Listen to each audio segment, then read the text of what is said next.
Today, I'm going to show you step by step how to move your files from the C drive to the D drive in Windows 11. This is exactly what you should do when your C drive is getting full or when you want Windows to save your personal files on another drive to free up space. And don't worry, everything I'm about to show you is simple, safe, and very easy to follow. First, open the File Explorer. You can do this by pressing Windows plus E on your keyboard.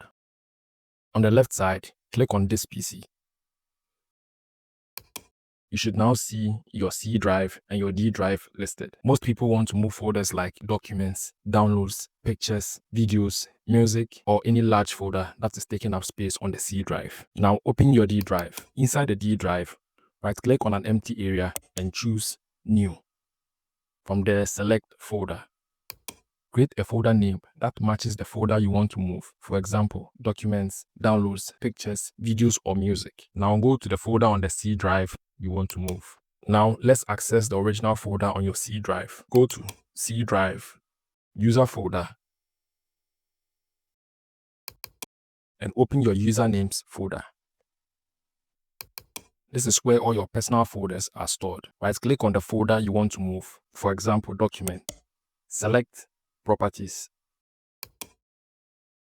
Click on the Location tab. This tab controls where Windows stores your files. Now click Move. A window will open. Browse to the matching folder you created earlier on the D drive. Now select the folder you created, not the D drive itself, but the actual folder. When done, click Select Folder. Then Apply.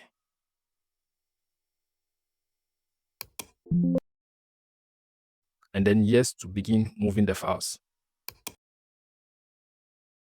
Windows will now start moving all your files from the C drive to the D drive. Depending on the size of your files, this may take a few seconds or a few minutes. Just let it finish. Once the transfer is done, your files are now stored safely on your D drive, and Windows will automatically save new files there from now onwards. This helps you free up space on your C drive and keeps everything running smoothly. You can repeat this same process for any other personal folder you want to move. This method is the correct way to move user folders and making sure Windows saves everything in the right location automatically without breaking anything in Windows.